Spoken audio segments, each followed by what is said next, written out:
In today's video, 3 young men turned a Wolverhampton park into a backdrop of gunfight no one asked for, least of all the children caught in the crossfire.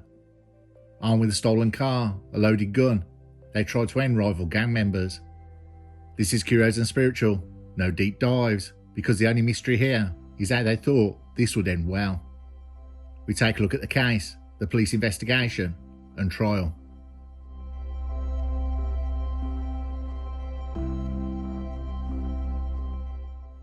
In the late afternoon of May the 1st, 2023, a plan unfolded on the streets of Wolverhampton. Not a noble mission, not a desperate act of survival, but a stunning display of what happens when ego, firepower and zero foresight collide in a public space. There were 3 men, young, local and apparently fed up with a long-standing beef with another group of equally overconfident rivals. This wasn't a clash over politics, ideology or some larger cause. No, this was good old-fashioned street feud, over dealing territory, the kind that doesn't end in peace talks, but in gunshots. The events begin with a stolen Ford Focus, Kian Durnin, 22 years old, Tyrick McIntosh, 23 years old, and Martin Ho de Souza, 24 years old. 3 young men who clearly thought they were planning something big, whether they were fueled by revenge, ego, or just the thrill of the chase.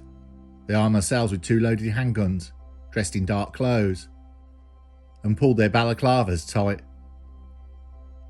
They weren't looking to have a tense conversation, they weren't interested in proving a point with words.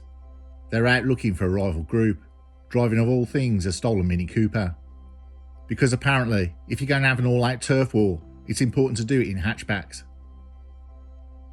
The Mini Cooper had been spotted circling around the New Park Village estate, but hey, why meet in a quiet back alley when you could choose a children's playground, of all places? Yes, a children's playground. That's where this ill-fated expedition led them. Whether they knew exactly who was in the Mini, or just hoping to shoot first and figure it out later, one thing's certain, the place was full of children, and this didn't stop them, not even for a second. Whatever line separates criminals from total disregard for human life was about to be crossed. So, there were 3 masked men in a stolen Ford Focus, chasing down a Mini Cooper, armed and ready to fire, with kids running around, playing on swings, riding bikes, and simply existing in the wrong place at the wrong time.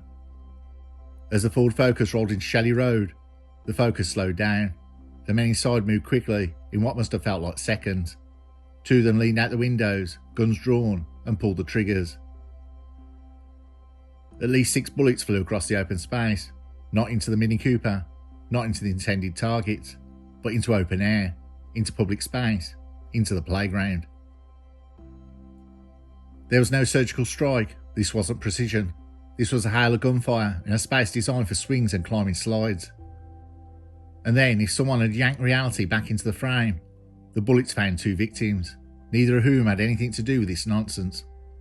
A 15-year-old boy simply riding his bike nearby, an 11-year-old girl playing in the park. One was hit in the leg, the other suffered serious injury.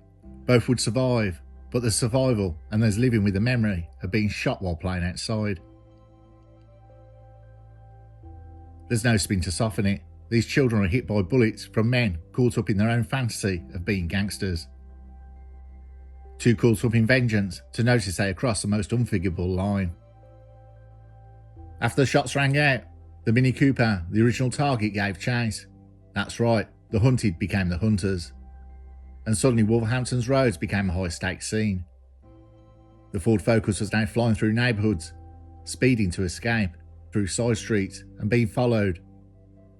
Not just by the Mini, but by 2 other cars now, and a man on an e-bike. Because when you start shooting in public, apparently everyone wants in on the action. In the midst of this chaotic street ballet, a shot fired back at the Ford shattered the rear window, lodging a bullet in the headrest.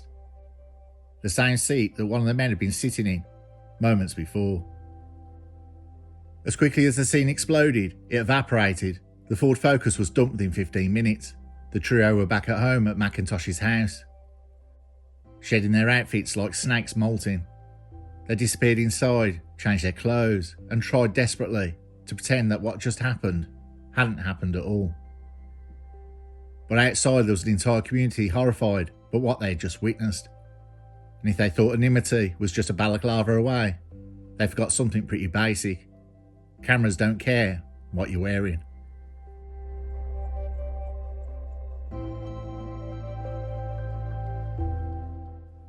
When the bullets stopped flying in Shelley Road Park, the community was left reeling.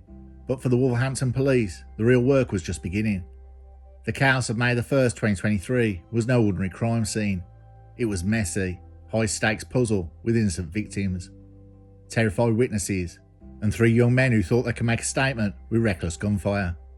What followed was an investigation that within all cases was an impressive display of modern policing. But first things first, after the shots were fired, emergency responders arrived swiftly at Shelley Road Park. The priority was clear: tend to the injured children and evacuate bystanders to safety. The crime scene, however, was now contaminated by the very nature of the shooting in a public park. Families scattered, the getaway car fled, and evidence risked being lost. Detectives knew time was of the essence. Securing the area, collecting witness statements, and retrieving physical evidence would be critical for piecing together what had happened. The first line of the investigation relied on eyewitnesses. Parents, children, dog walkers, anyone present was questioned. The accounts were consistent.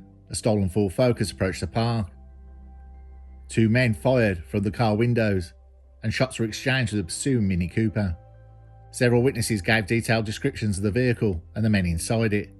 Witnesses noted how the shooters wore balaclavas, but glimpsed clothing details. Another recalled the number plate partial, but a lead nonetheless. Recovered bullets from the victims' wounds and from the park surroundings were sent to the forensic lab. Analysis matched the bullets to a 9mm handgun, a common weapon, but one often traceable to known criminal sources. Further ballistic tests compared bullets found lodged in an abandoned Focus, linking the shooting with the vehicles involved in the chase. The stolen Ford Focus and Mini Cooper was central to the investigation. Police immediately alerted neighbouring forces and checked databases for similar thefts. The Ford Focus was reported stolen the day before in a nearby suburb. Its owner was shot his car and became a weapon in a public shooting, and had been shot up. The Ford Focus was recovered after it was found abandoned in Bushbury Lane. The Mini Cooper, the target, was also a stolen vehicle. It was recovered by police shortly after the incident. It was found abandoned in 3rd Avenue and was seized for forensic examination. Vehicle movements were tracked via CCTV and ANPR, automatic number plate recognition cameras, which helped map the chase routes and timeline. This data was essential for corroborating witness statements and reconstructing the event. In cases like this, police often rely on community informants, people who prefer to share what they know anonymously, sometimes in exchange for leniency or protection, also known in criminal circles as the grass. But most criminals say grass. Its origin is rhyming slang, specifically grasshopper, rhyming with shopper. See this channel, you learn and get entertained. Back to it, local officers canvassed the area and reached out to known associates. Slowly the pieces came together. Martin Ho de Souza, Tariq McIntosh and Kian Durnan were identified as prime suspects, all known locally for prior minor offences and linked to stolen vehicles. None have done any serious time behind bars. Technology often seals a deal. Police secured warrants to access a suspect's mobile phones, uncovering incriminating messages. Although the suspects had tried to avoid identification by wearing masks and changing clothes, their digital traces left little room to hide. Catching up with de Souza, McIntosh and Durnan, armed with a mountain of evidence, CCTV footage, ballistic matches with found casings and residue, witness testimonies and digital proof, police launched coordinated arrests within days. Martin O. de Souza was found at a relative's house, trying to lay low. Tariq McIntosh was stopped during a routine patrol in a nearby town, nervous and evasive. Kian Durnan was apprehended at a friend's flat. The guns used in the Wolverhampton playground shooting have not been recovered. Authorities believe the criminal gangs responsible likely dispose of firearms quickly and then recruit other young individuals to carry them. This makes it difficult for police to recover weapons in these type of investigations. None went down without protest, but the evidence was overwhelming. During the police questioning, the suspects revealed nothing. It would be down to evidence and forensics. Beyond ballistics, forensic teams analysed DNA inside the Ford Focus. Gunshot residue tests linked the suspects to the bullet casings. While emotions ran high and memories can be unreliable, cross-referencing multiple statements allowed police to sketch a profile of the suspects and vehicles involved. Wolverhampton, like most UK towns, has an extensive CCTV network. Thankfully, cameras captured crucial footage of the stolen Focus, rolling through residential streets before and after the shooting. The grainy but telling clips showed the stolen car's movement patterns, the moment of gunfire, and its eventual abandonment. Facial recognition was limited due to mass, but clothing and car details helped narrow the timeline. Investigators also checked dash cams from residents and nearby businesses. One local shop CCTV even captured a fleeting image of the suspects. One of the pivotal tools in modern investigations is ballistics analysis. Every bullet leaves a microscopic fingerprint, unique marks left by the barrel of a gun that fired it. Police recreated the timeline of the chase and the shooting, comparing trajectories and injuries. The reconstruction provided a clear picture of culpability and sequence of events. Throughout the investigation, police worked hard to reassure the community, a neighbourhood traumatised by violence that shattered their sense of safety. By now, police had enough evidence to confidently name the trio responsible. Martin D'Souza, Tariq McIntosh and Kian Durnan were charged with multiple offences, including reckless discharge of firearms, wounding with intent and dangerous driving. The investigation showed how the most brazen acts committed in the heat of the moment and how the law eventually catches up.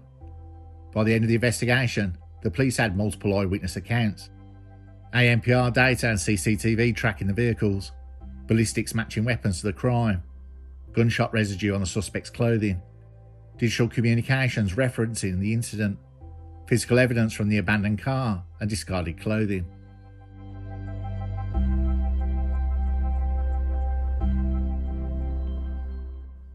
The case of the Wolverhampton playground shooting was heard at Birmingham Crown Court on December 14, 2023. The prosecution's case was clear. D'Souza, McIntosh and Durnan, armed and masked, opened fire in broad daylight at Shelley Road Park as part of an ongoing feud with rivals.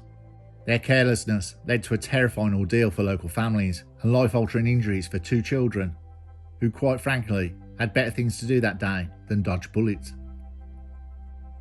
One child, a girl 11, had been shot in the leg, requiring extensive surgery. The boy 15 was hit in the thigh. Both survived, but mentally, that's not something a prison sentence can fix. The prosecution's strategy was simple: show the jury the footage, the phone records, the ballistics, and the trail of digital evidence left behind. The defence, meanwhile, found themselves in an unenviable position.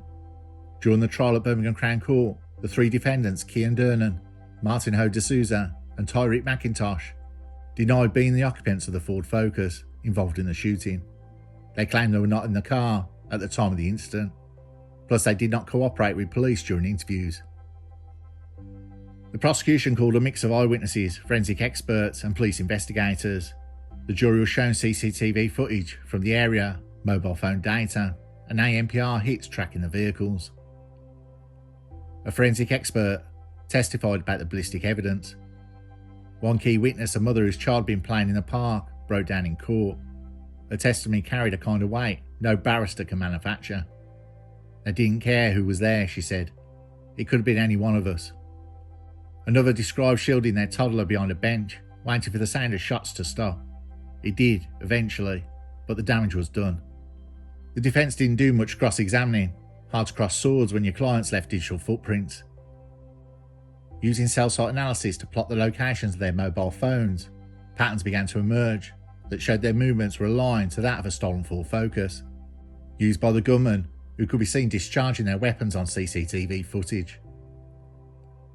The prosecution team were able to show the jury CCTV, which showed the planning which went into the shooting and the attempt to escape from the scene via a high-speed car chase, and shield themselves from prosecution by discarding the weapons and their clothing. Less than 15 minutes after the shooting, the defendants were seen on camera entering McIntosh's address with different sets of clothes on. Expert analysis also used to prove that the two victims were hit by ammunition fired by different handguns, one a 9mm round and the other a 7.65mm round. Both fired and unfired cartridges were recovered from a stolen vehicle. A projectile was later found lodged in the headrest of a Ford Focus.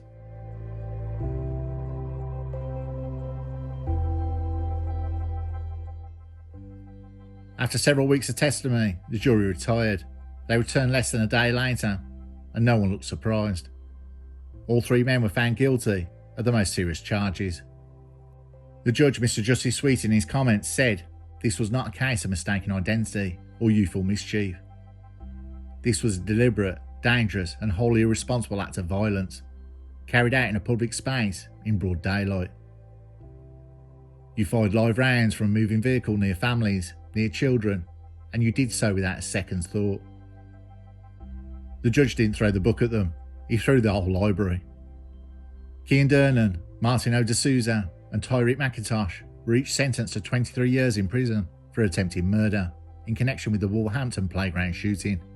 They will be eligible for parole after serving 2/3 of their sentence. In addition to the attempted murder charges, the three men also received concurrent sentences of 18 months, each for aggravated vehicle taking.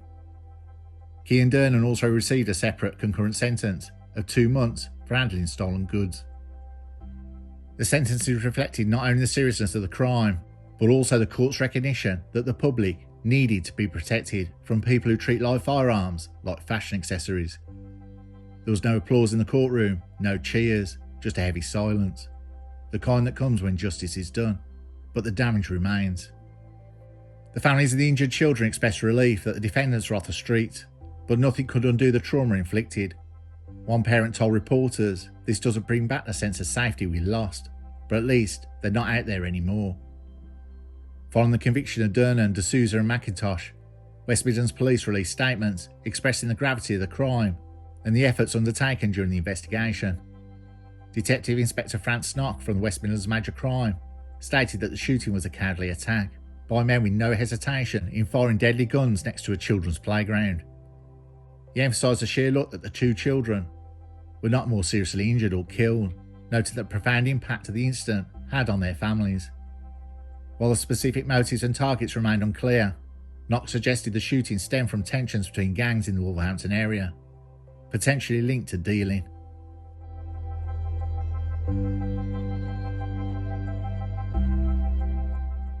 So what do we learn from this spectacular failure of decision making, dressed up as street warfare? That three young men, equipped with more bravado than brain cells, managed to turn an ordinary day into a case study in criminal stupidity. There were no masterminds here, just three lads who thought firing guns in broad daylight was a power move, and not, say, the fastest route to a 23-year prison sentence.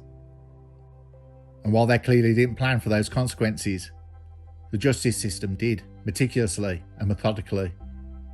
In the end, what they proved, unintentionally of course, is that violence isn't a shortcut to respect. Because nothing says street cred like traumatising toddlers.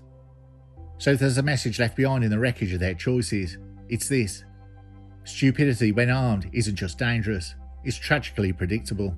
And sometimes the scariest thing about a gunfight isn't the gun, it's who's holding it. In the end, it wasn't a rival gang that ended them, it was evidence, fingerprints, and their own stupidity.